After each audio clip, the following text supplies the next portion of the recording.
Pushkin. Hey everyone, today's episode is a special one, but at the same time, it does deal with mental illness and children in distressing situations.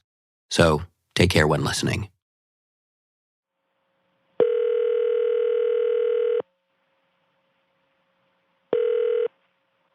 You've reached Jackie. Please leave me a message. S'il vous plaît, laissez-moi un message. Jackie, I haven't heard from you in a while. I thought maybe the adoration of American Canada isn't enough for you. So I wanted you to hear all the peoples of the world, all over the world, who want to hear your voice again. Here are a few of them, Jackie. Jackie, my name is Yangos. I am from Cyprus, which is mega far away from where you're from. Jackie. This is Tracy, recording a voice message from London, England. Hello, Jackie. Even here in little Switzerland, the despair is great. Dear Jackie, this is Esan from Istanbul. You are the only person who makes me laugh out loud. You should definitely come back. You are the highlight of the show. It means nothing without you. Komm bitte zurück. Ohne dich macht das einfach keinen Sinn. Love from Aotearoa, New Zealand, Kenny Charlton. You have a lovely rest of your day now. And this is Jonathan from England, wishing you a Merry St. Pippin's Day. Hello? Oh, I thought you picked up.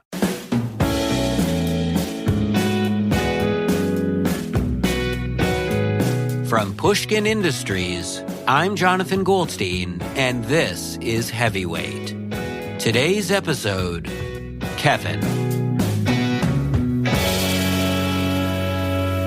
Right after the break.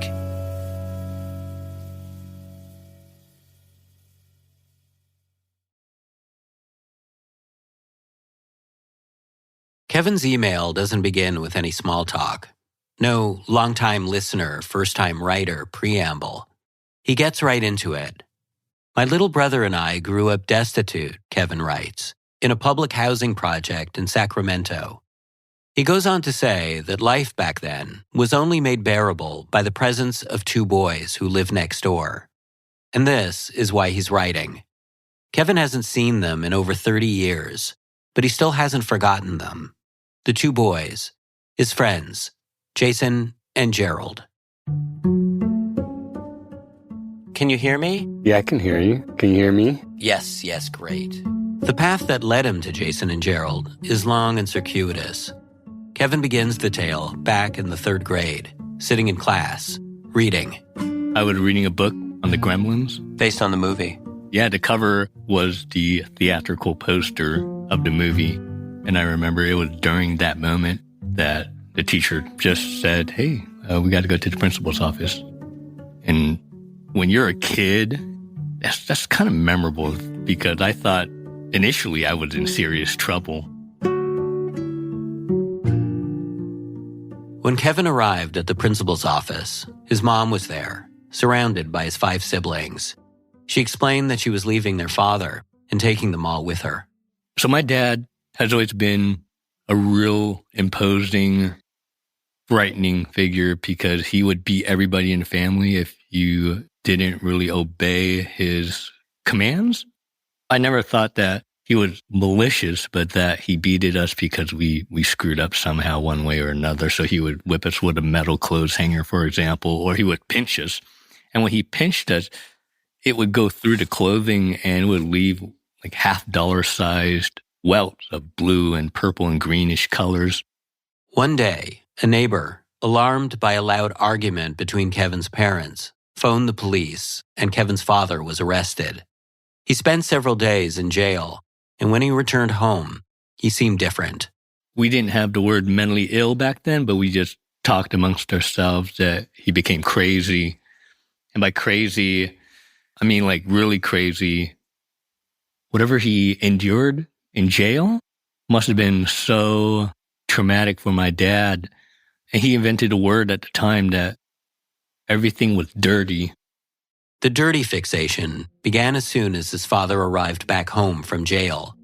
The first thing he did upon his return was to ask for a box. He threw every article of clothing he was wearing inside. Then, standing naked before the family, he instructed his eldest son to throw the clothes away.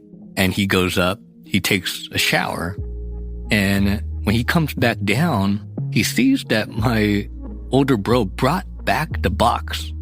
He was telling my bro that, why do you bring the box back? Because the box is dirty. But more importantly, how did you toss out the dirty clothes?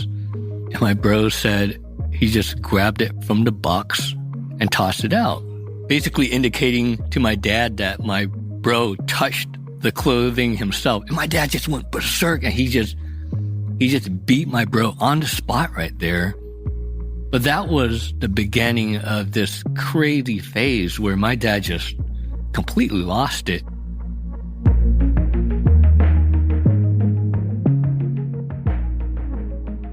His dad's new obsession only increased the tension between Kevin's parents. And every time they had arguments, we have no clue what they were talking about because they spoke in Vietnamese. And although that was my first native language, there was a time where my dad thought that we weren't learning English well enough. He forbade the usage of Vietnamese in the house. Then again, if he heard anybody utter a single word of Vietnamese, he would beat us. And so we dropped that quickly. But one of these arguments precipitated with my dad grabbing a cleaver, and he throws it across the room at no one in particular, but it lodged itself into the wall. It wasn't long after that Kevin, his mom, and his siblings found themselves standing in the principal's office. We went from the principal's office straight to what I now know as a women's shelter. Do you remember that first night that you spent there? Oh, yeah, it was great. It just felt exciting. You wouldn't know anything imposing about the shelter until you leave. That's when you see the high fences with the barbed wire over the top. Almost looks like a prison. But it was great inside. There was a giant playground. There were tricycles. There was a walk-in pantry that myself and my brother really loved because you could walk in and there were all these snacks and instant noodles. But after a few weeks of feasting on instant noodles, my mom just suddenly gathers all of us, and she had this paper grocery bag. She just tersely explains to us that two of the six of us kids will have to return to my dad. She can't take care of all of us. She cannot keep all of us. And she said that she wrote 6 of our names on pieces of paper, and she put all of our names in this paper bag, and she's going to draw 2 names, and the 2 names will be 2 kids that have to return to my dad. And I just remember my name was the first name to be drawn. And I was just shocked. I don't know. At the time, there were 6 of us, 2 names were to be drawn. I just thought that my odds were somewhat reasonable. But looking back at it, I feel like my mom just rigged the whole thing because she couldn't just say outright, I want you, Kevin, and I want your little bro to go back to your dad because I feel that the younger ones won't be able to cope well. Your dad's not going to be able to take care of them. And she wanted to keep my older bro. He was just the oldest one, the favored one. The plan, as established by the drawing of names from the paper bag, was that Kevin's oldest brother and the 3 youngest kids would stay with their mom, while Kevin and his middle brother Tony would go live with their dad. At the moment she drew my name, I lost my mom, my siblings, and what hurt just as much was losing my older bro. I looked up to him. I would ask him all kinds of questions, everything from life to school, what color you see when you die. And I still remember his answer because he said, you don't see any color when you're dead. But I asked him, what does that mean? What is the color of no color, that black or that white? He said, no, it's neither. It's no color. To lose him in that one fell swoop when my mom pulled out my name, let alone knowing that you have to go back to your dad who you're super afraid of. When she drew my name, I remember I wasn't the only one who was crying. We all cried. We all cried. Kevin now has 3 kids of his own, and in raising them, he thinks back on that moment. Their hamster died. They were crying, and my partner was telling me, oh, they're just kids. They're just kids, and they don't really mean it. But when she said that, I remembered I cried around the same age when my name was drawn from a paper bag, and that cry was still the deepest cry I ever had in my life. So I just remembered, no, I got to tend to my kids. I'm going to bury the hamster in the backyard, set a proper tombstone, and have a good farewell. I don't think their cries are going to be any lighter than their future cries when they're adults. I don't think so.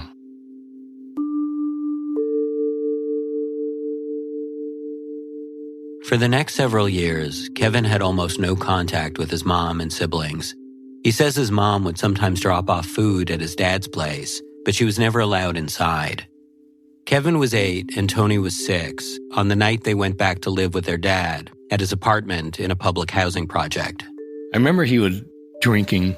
He's always drinking. I mean, I've never seen him drink water in my life. He's always drinking beer and eating peanuts. And that was actually what he was doing when we came back, in the middle of the living room floor. Although the living room contained a big fluffy couch and some school desks, their father wanted Kevin and Tony to join him on a piece of cardboard he laid on the cold linoleum floor. It turned out that since they'd last seen him, their father's obsession had only intensified. My dad set some rules. He said that don't ever touch these desks or the couch because they're now dirty. I mean, we weren't going to question him. We didn't want to get beaten. So we ended up doing exactly that. A lot of these areas around the entire apartment just became dirty, untouchable. Over time, a layer of dust accrued everywhere that we were not allowed to touch or walk through.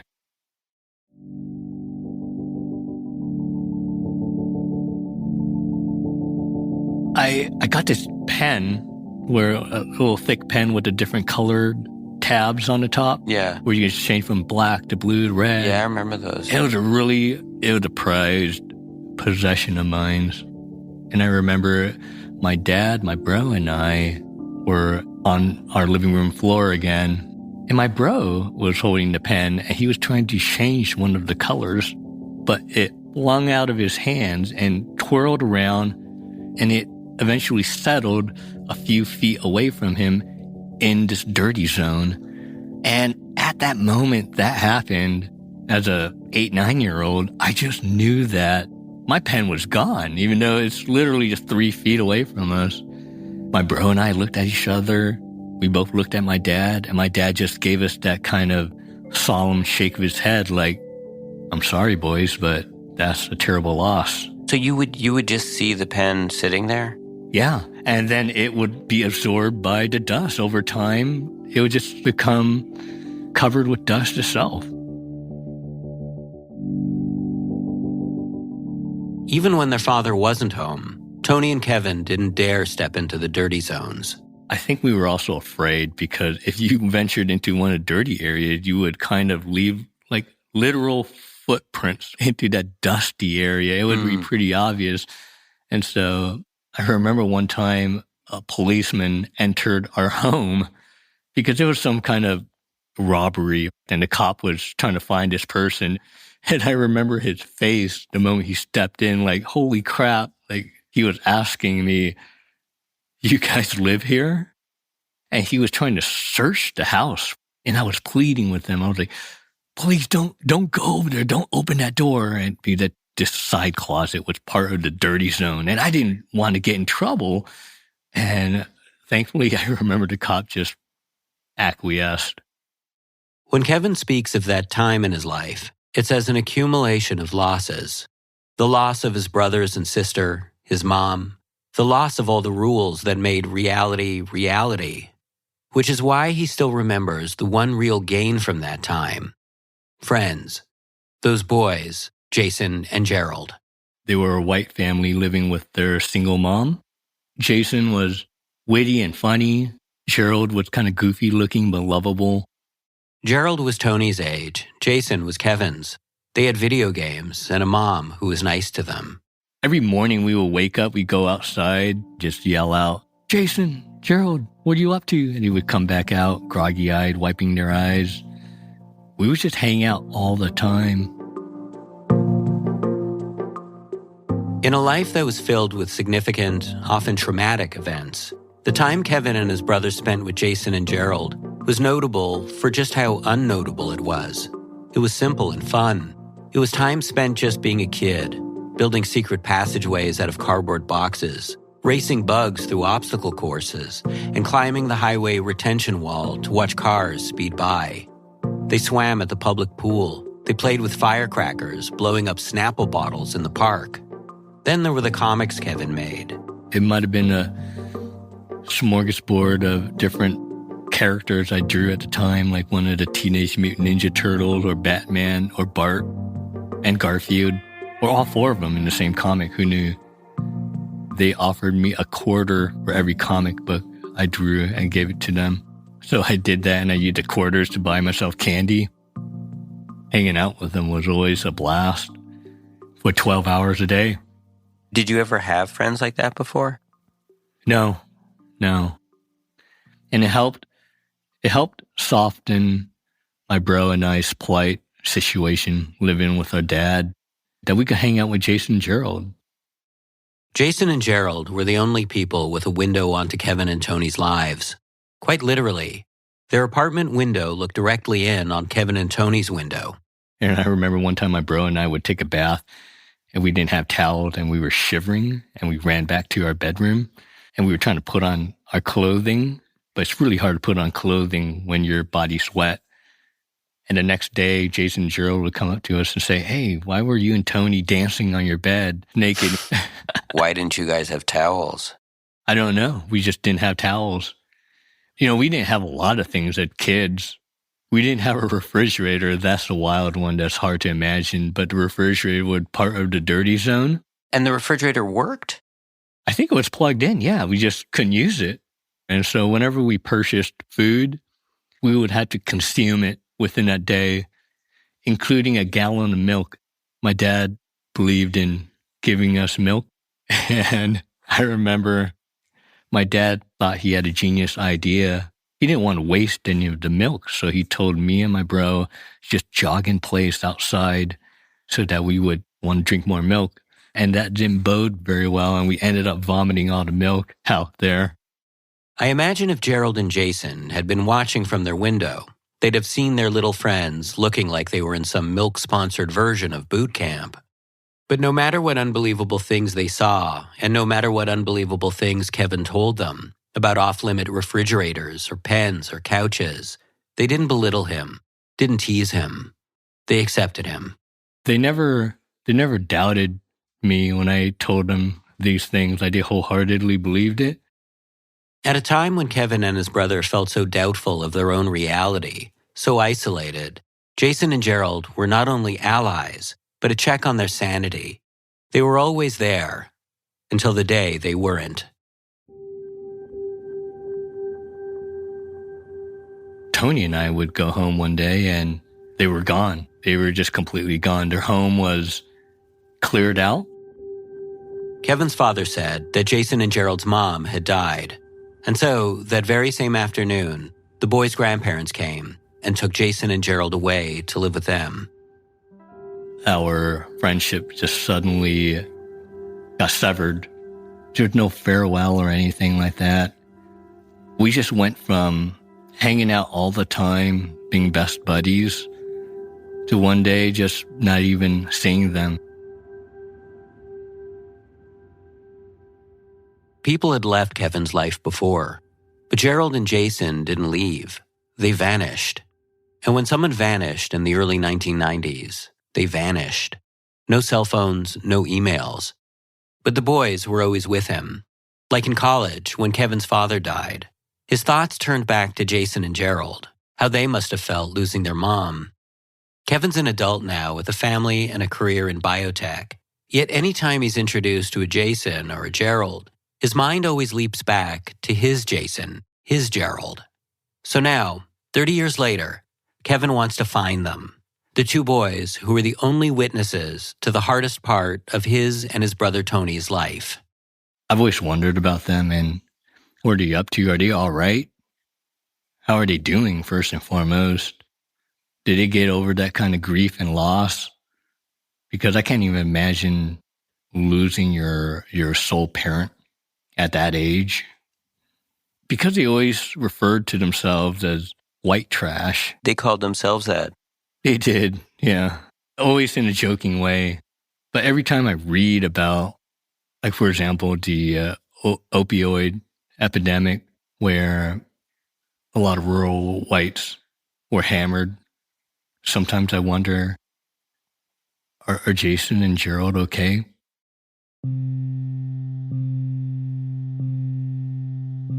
Do you ever wonder if they think about you as well, if they think about you and your brother? I do wonder about that. Yeah, I do wonder about that, but all of that is secondary. If they're doing all right, I think that'll warm up my heart pretty well. If they're not doing all right, I want to see if I can help them out.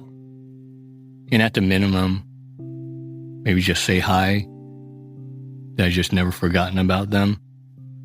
And if they've forgotten about myself or Tony, that's fine. That's fine.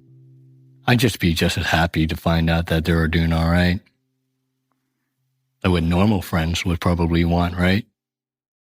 The problem is, they were always just Jason and Gerald from across the way. Kevin doesn't know their last name, and their mother's name has also been lost to time. And although he does know the brothers went to live with their grandparents, I don't even know where the grandparents reside, except for one comment that Jason made a long time ago where he said that whenever he visits his grandparents, they would burn pine cones to keep warm. And that's why Kevin has come to me, with just the names Jason and Gerald, hoping I can help. Because I thought that your superpower investigative sleuthing abilities were going to be able to track them down again. After the break, my superpower investigative sleuthing abilities are put to the test.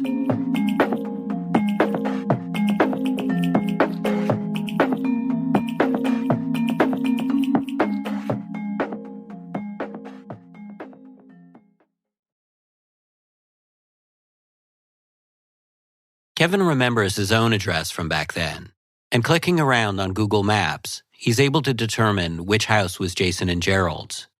But when my producer Kalila and I start digging, the only records we find are topsy-turvy, dozens of people listed under the same address, the timelines overlapping in confusing ways.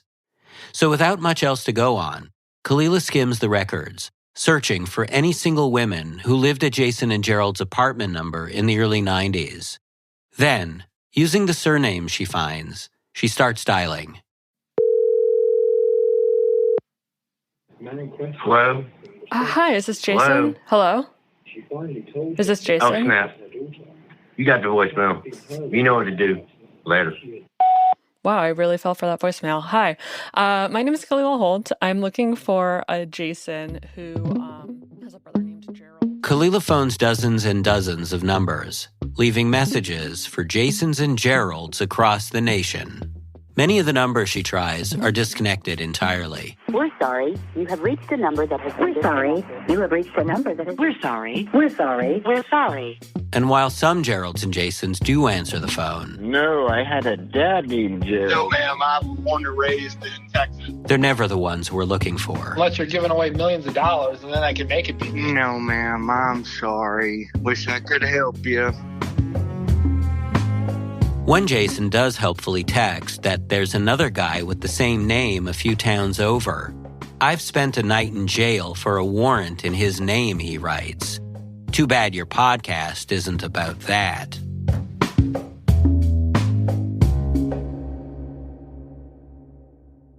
I figure the local elementary school might have Jason and Gerald's last name on file. So I give them a call and am put on hold. It might give me a chance to do a little bit of freestyling while I'm waiting. Jason, he's got a brother, Gerald. Thanks for holding. Thankfully, I'm interrupted by the receptionist. She sends me to the district office. Visit our website at https:// And all the district office has to offer .edu is a web address straight out of the mid-90s. enrollment-center-tk- We search obituaries, thinking we might find one for Jason and Gerald's mom. We post in neighborhood Facebook groups. We try phoning neighbors, messaging old classmates, submitting a research request at the public library. Nothing comes of any of it.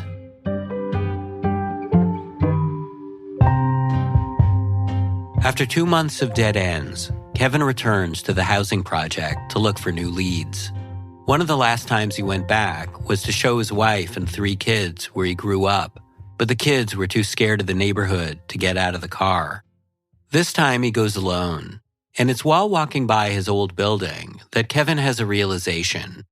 For Jason and Gerald to have seen him and Tony through the window getting dressed without towels that day, their address would have to have been not the one he'd originally told me, but actually one apartment over. And that new fact makes all the difference. Amazingly, we've been able to triangulate who these guys are, who Jason and Gerald. Really? Yeah. No way. Yes. Wow. But just when you whack-a-mole one problem in this life, a new problem rears its ugly mole head. Even though we found Jason and Gerald, we're not hearing back from Jason and Gerald. After sending both brothers letters, Gerald's bounces back, and Jason's goes unanswered. I try Jason on LinkedIn, but still, nothing. Maybe the name Kevin no longer means anything to them. Maybe they forgot the friendship altogether. I can't find a phone number for Gerald or Jason, but I do find one for Jason's wife, and so I leave her a voicemail. When I get no response, I try texting. Still no response. So I call again, and this time, the phone doesn't even ring. Fearing my number has been blocked, I ask Kevin to phone, but when he tries to leave a message... My name's Kevin. I've been childhood friends with Jason and his brother. I couldn't even leave a voicemail. It's no longer feeling like Jason is simply forgotten. It feels like he emphatically doesn't want to talk. Although Jason's a no-go, I still have one more shot at reaching the younger brother, Gerald. He has a Facebook, so this is where I'm thinking like maybe the most direct way to do it would be for you to reach out. Yeah, I don't mind. It's just that I don't even have a Facebook account, but I can definitely make an account, I suppose. When we check back in the next day, Kevin tells me that he made a profile and added one single friend, Gerald. And I just sent him a message. Are you the Gerald with the brother Jason? This is Kevin with the little bro Tony. We used to live right across from each other and we were really good friends. And he just replied immediately.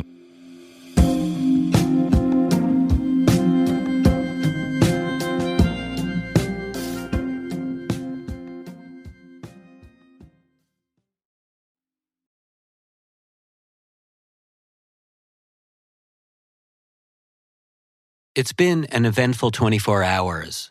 For the first time in over 30 years, Kevin and his friend Gerald are back in touch. The two have been exchanging messages at a rapid pace since last night. I'm still digesting all of this real time. Apparently, Gerald is in the East Coast right now. He's been homeless for 3 years. But he said that he's got no problems, been staying out of trouble. He only smokes cigarettes and sparingly drinks. He stayed away from the hard drugs. Oh, and I wanted to talk to him over the phone because I'm just not a big fan of texting. But he said that he doesn't have a cell phone. He lost it while traveling through Maryland, and he only has access to Facebook Messenger, broader internet, while at the library. So yeah, it's just quite a bit to digest. Oh, and he mentioned Jason. One of the first things Gerald did after hearing from Kevin was to message Jason. Gerald shared the message he sent his brother. I can just read it out. He said, "How are you, brother? You won't believe this. Remember Tony and Kevin when we were living with Mom in Sacramento as kids? They are reaching out to us to get to know us again and connect. We are catching up. It makes me so happy to talk to Kevin. It's crazy." Jason responded to his brother's message, saying he remembered Kevin and Tony fondly. It turns out he was well aware Kevin had been looking for him. He'd gotten all those messages left for his wife, but he didn't want to revisit that time. In the months to come, Kevin keeps the Messenger app on his phone, so he and his one Facebook friend can send long messages back and forth. And eventually, 5 months later... Hey, Gerald. Hey, Kevin. How you doing? Gerald gets a new phone, and a conversation is arranged. The last time we've ever heard each other, we were just kids. Was it over 34 years ago? I remember exactly how you look when you were a kid. You were slightly taller than me with black hair. You had a freckle. I think you had a freckle under your left eye. Yeah, I do. Yeah. I'm actually looking at you right now through my mind's eye. Remember when we hung out at your place? Oh my gosh, yeah. All we do is play video games. I remember you and Tony were so good at playing video games. Oh, I would watch you guys for hours. One time, we had this game, Rygar. Oh, I remember Rygar. That's right. Yeah, that's right. And for like 4 or 5 hours, you played it, and you ended up beating it. And my jaw was just floored. You know why, though? Huh? We didn't have anything else to do, me and Tony. No. Literally, we were just in that place, at home, and we didn't have anything. Oh, we knew that too.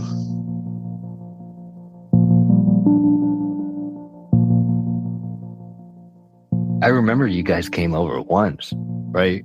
Yeah. It's crazy because I actually still remember the inside of your house. You remember? Like, didn't it look crazy? It looked like a haunted house or something. Like cobwebs everywhere. Yes, a haunted house because I remember it was dusty. Like not necessarily unclean. Unclean's not the word, but it was like nobody lived there. You remember the backyard that we hung out? It had the clotheslines. Yeah, we'd swing on them. Yeah, they're gone now. I guess every unit has a dryer now. Wow. And everything seemed a whole lot smaller. It just surprised me because I just thought everything was way bigger, but I think we were just so small.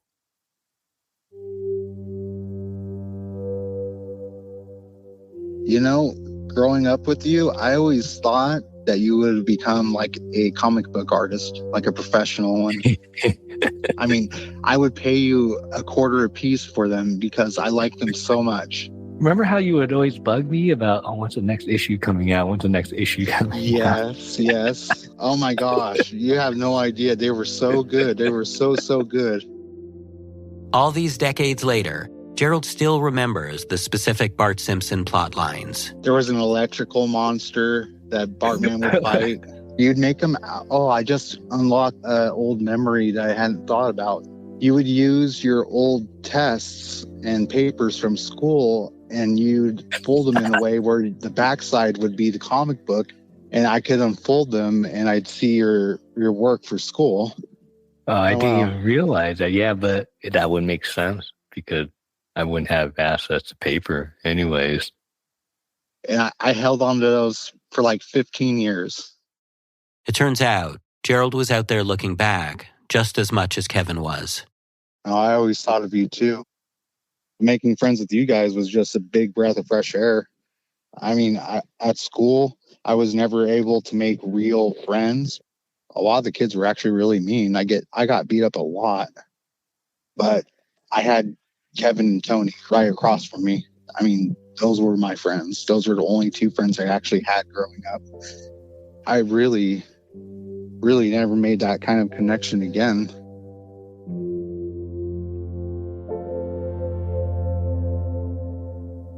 How you doing, man? Oh, I'm okay. I'm happy in life. Life isn't really what I thought it'd be, what it turned out to be, but it turned out okay.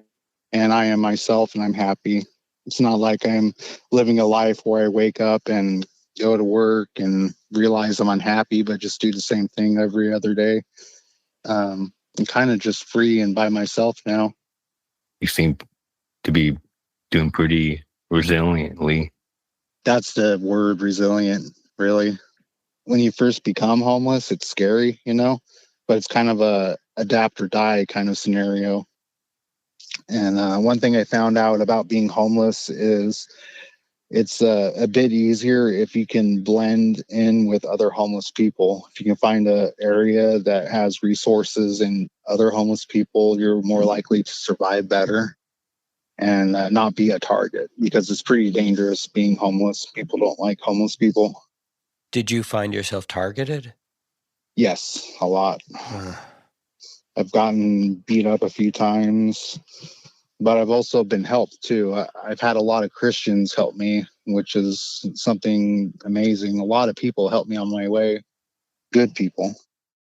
Gerald had been living beneath an underpass in D.C. for about a year, but a few months ago, he decided to return home to California. I got into a point where I had no contact with my kids and I missed them and I just needed to see them. And I knew if I stay gone, if I'm just out there in the world, I'll never have a relationship with my kids if I don't come back now. So I need to see my boys. I need to tell them I love them. The strange thing is the very day that they initiated the sweeping of the homeless in DC was the day I had a bus ticket to come back to California. So I was getting on a bus right when the troops were coming into DC, like the day. Gerald explains he'd started going to church with another friend who was homeless, and that the church helped him scramble together enough money for a ticket back home to his kids. And I'm grateful that I was able to leave, because I don't know what happened to all the homeless people. There were hundreds of homeless people when I was in DC, all in that area, and they were all dealing with the same thing. It was very sad to see. Some were genuinely crazy. Some were playing the system, and others were just emotionally distraught. Something happened in their family, like a kid died, and they just couldn't pull themselves out. Can you say what led you into that situation? Yeah, heartbreak and lack of family. My wife left me about 4 years ago now, and honestly, it just got to a point where I realized that if I didn't actually go away for a while, that her heart couldn't mend, or she couldn't grow and become herself. So I needed to just leave the whole area, and I needed to do something for myself. I needed to go see the world. I needed to go walk. Is that how you traveled, by walking? Mostly, yeah. From state to state? Yeah. Well, I would get rides, of course. I wouldn't hitchhike. I wouldn't put my thumb out. But I would walk, and eventually somebody would pull over and ask me if I needed a ride. Gerald tells me that after his wife left him, he was living in his truck. But when he decided to leave California, he swapped cars with a friend. I traded him straight up for his jalopy car for my nice Toyota truck. I couldn't find work. I couldn't find a job. I couldn't find money for my gas tank. So I could either leave my truck on the side of the road and have it impounded and lost, or I could give it away to somebody I love and try to find my way on foot. So I chose to give it to my friend Josh.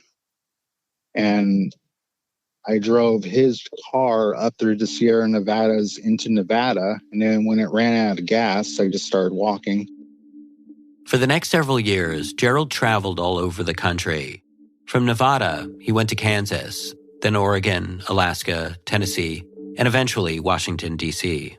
And now he's back in California, spending most of his time camping. So I'm just sitting up on a mountain right now looking down at a river. Honestly, even being back here in California, I kind of realized that I may end up staying homeless. I don't have a lot of options, but I realized I'm just happier being halfway out of the system, or 1 foot in, 1 foot out, I guess. I'm more comfortable just being alone than in a crowd of people. So like being up here in the mountains where I'm at right now, it's just wonderful. I mean, there's nobody around. Nobody. Gerald looks after his kids a few days every week, staying at his ex-wife's house. It's a relief to see them again, his 2 boys, 7 and 13. And they're fine, and they missed me. I would think that they would miss you. I mean, you can't. Yeah. You can't ever replace a parent. Something both Kevin and Gerald know all too well. I just remember taking that news that your mom had passed and that you two were just gone, never coming back. And Tony and I, we were both, man, we cried. We were heartbroken. We lost our 2 best friends. They didn't even get to say goodbye. It was so suddenly. Oh, in one day. Yeah. Yeah. And we were always wondering what happened to your mom, to you two. I could tell you the story from the start. As a kid, making sense of what happened, Kevin assumed maybe Jason and Gerald's mom had a heart attack. But Gerald says no, that his mom had a heroin addiction. When I was like 6, I came across a leather glove with a needle in it inside the couch when I pulled up the couch cushion. And I brought it to my mom and I said, "Mommy, what's this?" And she slapped my hand and took it from me. And she said, "Never touch that again. Don't dig in there, okay? That's mom's. That could poke you and hurt you." So I knew about it, but I didn't know what it was exactly. And my mom she'd sleep a lot. Most of the time she'd just sleep on the couch downstairs. But when she was awake, she was a very good mom. She always cooked for me and Jason, and we always had food. She was always looking for us if we were out too late. She didn't let nobody mess with us. My mom was a good mom. Yeah, that's what I remember.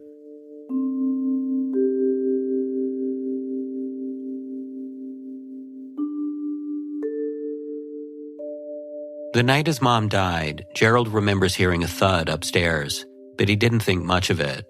He and Jason were busy watching The Simpsons at the time, and not long after that, they went to bed. So I went and crawled into bed, and Jason crawled into his bed, and he went to sleep, and I was lying there, and I'm like, I'm going to go see if I can go curl up to mom in her bed. So I got up, and I went to my mom's room, and I opened the door, and she was laying face down on the ground, not moving. But I had seen that before, so I didn't think a lot. I didn't know anything was wrong. I was like 7, 6, somewhere in there. So I slowly closed the door, really slowly, because I didn't want to wake her up. And in the morning, me and my brother got ourselves ready for school, and we walked to school. And while I was at school, at about 1 o'clock in the afternoon, some cops came to my classroom. I thought I was in trouble because I hadn't been doing good in school. I thought it was about my grades, actually. And the cops brought me back to the house. And apparently my brother had come home from school early because he was feeling sick. And he found my mom face down on the ground and couldn't wake her up. So he went to a neighbor, Lloyd and Cheryl. They lived up the block, and Lloyd came down and checked her pulse and looked at my brother and said, "She's dead."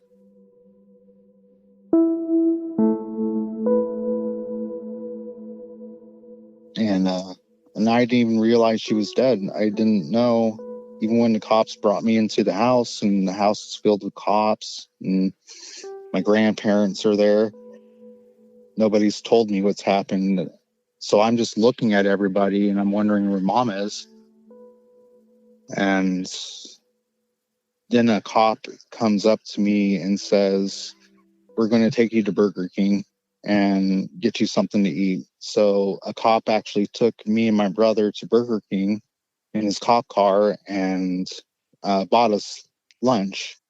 And I still didn't know what was going on. So I'm just gabbing to the cop like my very young 7-year-old self, just talking like nothing's wrong. I remember asking the cop, did he ever shoot anybody? He said, yeah, he shoots the bad people when he has to. And he had a shotgun that was mounted on close to the dash. And I thought it was so cool. And my brother didn't say a word. And the cop starts crying. Then he brought us back and nobody's talking to me at all. I'm like an insect on a wall or a fly. Like, I just don't know. Yeah. And so my grandparents tell us, okay, we got to go get inside the car. Grandpa has some things he has to do, so we're going to take you to Aunt Elizabeth's house for right now for a few days. So I got happy because I got to see my cousin Brian, who was about my age, and like I loved him. And when I get there, my cousin Brian, he knows what's going on, what happened. And he looks at me and he says, Gerald, I want you to sleep in my bed. You take my bed. I'll sleep on the floor. And I said, you don't have to do that. And he said, no, you can just take it, okay? And I could see he was sad. And then I sat down on the bed. And that's when it hit me. That's when I realized that Mom had died. And I started crying and crying. And I cried for hours and hours. And I cried myself to sleep.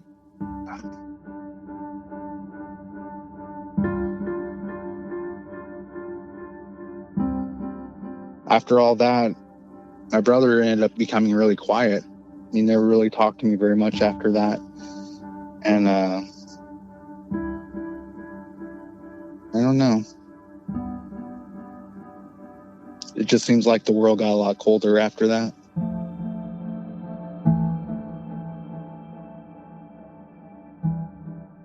Jason and Gerald spent the rest of their childhood with their maternal grandparents, living in the mountains. I asked Gerald if they ever had any contact with their dad.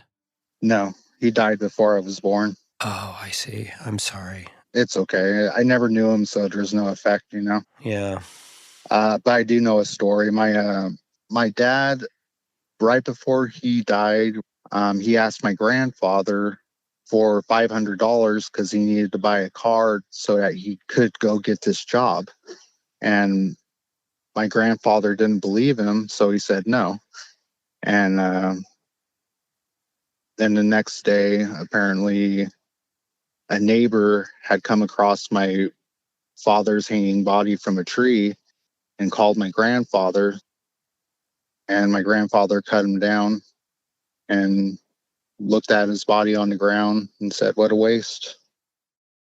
This is the same grandfather who, about 7 years later, would become Gerald's guardian. Gerald says he could be strict. He had a military attitude, and he was really gruff on me.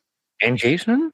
Or just you? Not Jason so much. Well, Jason was more like my grandfather than I was. Jason went into the military. He did very good. He was in for about eight years and went to Iraq twice, and he did really well. Wow. Jason now lives in Arizona, where he works in security. Kevin's happy to hear that his life seems stable. But Gerald and Jason's relationship never recovered from the death of their mom. In contrast, Kevin and Tony have remained close. That Jason and Gerald haven't is hard for Kevin to hear. I hope that you can at least maintain a little bit of contact with Jason here and there. Yeah, it's spotty, but it is. It just is what it is.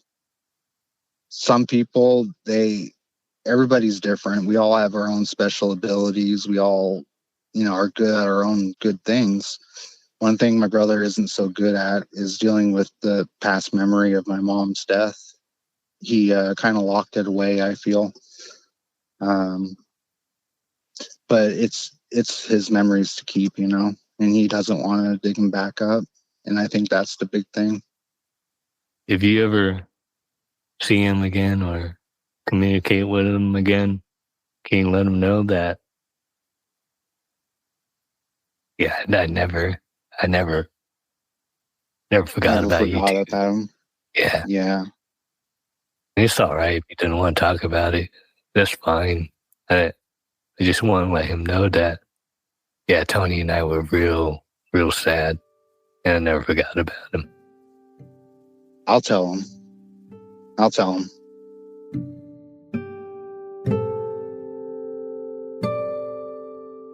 Gerald says he was just never like his brother and grandfather. Me, I was the complete opposite. I was kind of more like the free bird, the hippie, I guess. Got into skateboarding. I always wanted to start a skateboarding company and design my own decks, do artwork through that. That's actually what I really wanted to do in life. But I kind of put it on a shelf just because of how everything turned out in life. But, he says, he did gift skateboards to each of his sons. And now, when his younger son goes out to ride his bike, Gerald will use one of the boards to skate alongside him. Honestly, I don't know what it really is to be a proper dad. I never had a dad. I had a grandpa who was kind of a dad, and I learned some from him, but to be a dad is something I gotta learn as I go along. I guess that's my biggest journey now. It's just to stay home, stay in my area, and watch my kids grow. That's what I want to do. So do you think you're going to stick around? Yes. I'm done traveling now. So it feels like it's the end of something or the beginning of something new. When one thing ends, something else begins. Yeah. I'm 41, and just means I have half my life to live still.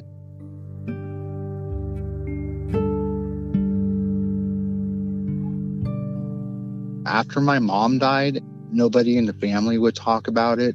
It was like my old past life in Sacramento had been erased. So having connected with Kevin, it's like validation that I did have a life before my mother died. Like, I'm not the only one that remembers my mom. Yeah, likewise, Gerald. It means something to me, too, that I wasn't too crazy thinking about my childhood so much. Like someone else was thinking about it as well. That actually happened, yeah. Yeah, it actually happened. It's nice to know I'm not invisible.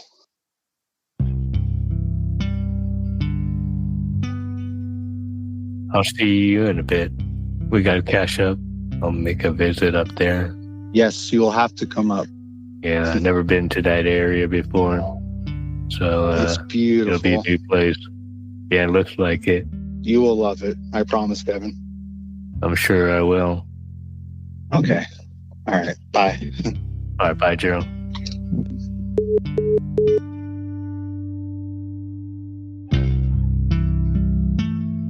Kevin and I stay on the line to talk about everything Gerald shared. We hearken back to what he said about not knowing how to be a dad, and I ask Kevin how he learned to be a dad. A lot of it, he says, comes from his partner, but also he tried to define himself in opposition to his own dad. I didn't want to be feared. I wanted my kids to be able to trust me.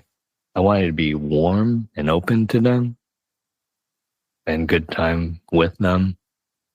Yeah, I guess I just wanted to do everything the opposite of what my own dad did. And I know I didn't walk away unscathed.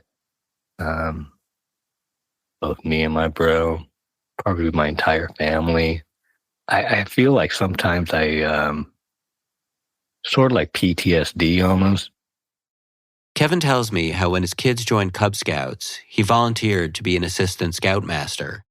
He had to go away on this weekend camping trip to be trained.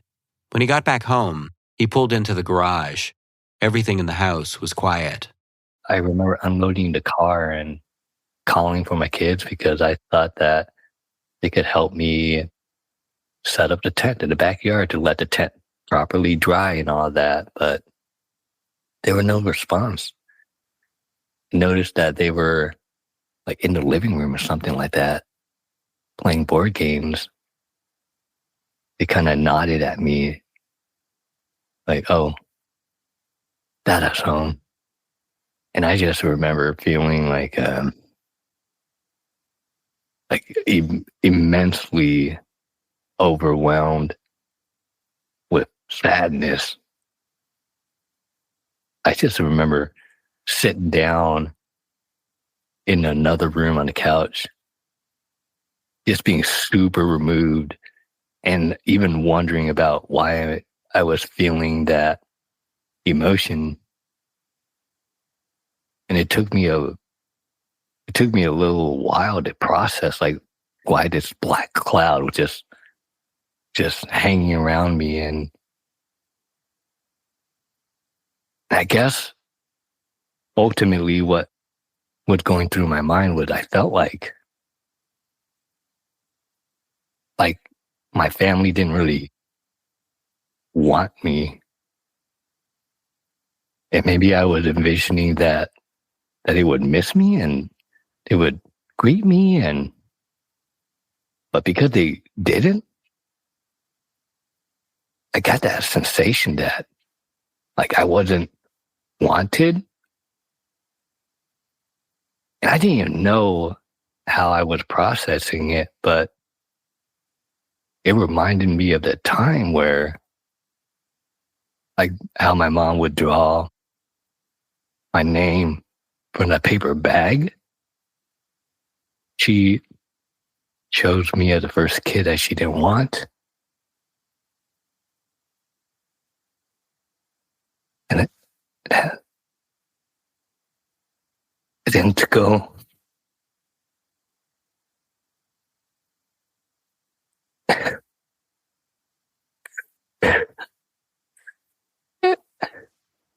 And I thought about how, like, coming home to my dad and looking at me like he wished he had my older bro come home instead of me. And that was a feeling I got when I just got home from that camping trip.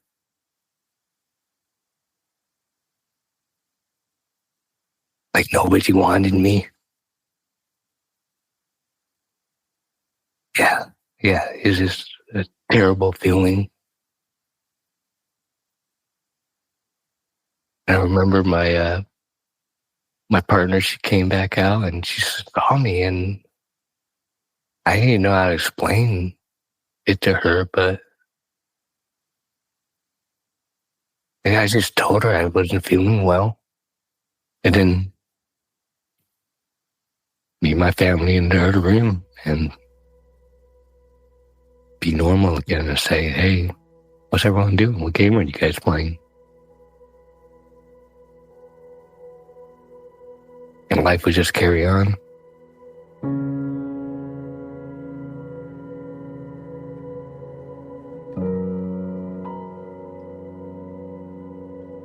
This weekend, Kevin is planning on driving out to the mountains to see Gerald, to go camping and fishing.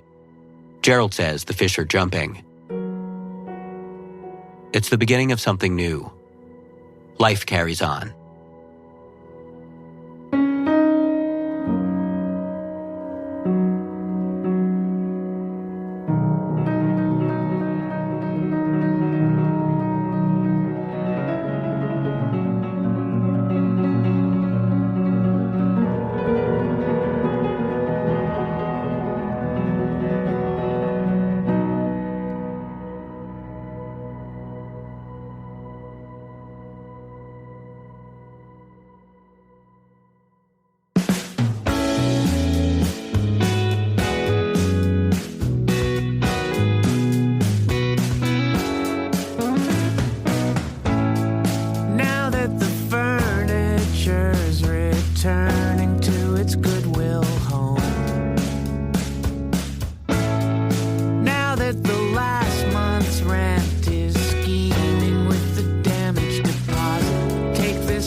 This episode of Heavyweight was produced by Kalila Holt and me, Jonathan Goldstein, along with Phoebe Flanagan. Our supervising producer is Stevie Lane. Editorial guidance from Emily Condon. Special thanks to Chris Neary, Greta Cohn, Jake Harper, Lydia Jean Cott, and Kevin's brother Tony. Emma Munger mixed the episode with original music by Christine Fellows, John K. Sampson, and Bobby Lord. Additional scoring by Blue Dot Sessions and Poddington Bear. Our theme song is by the Weaker Thans, courtesy of Epitaph Records. Follow us on Instagram at Heavyweight Podcast or email us at heavyweight@pushkin.fm. We're taking a break for American Thanksgiving, but we'll be back in December with 2 more episodes of Heavyweight. Until that time, happy American Toiki Day. A gobble gobble to you and yours.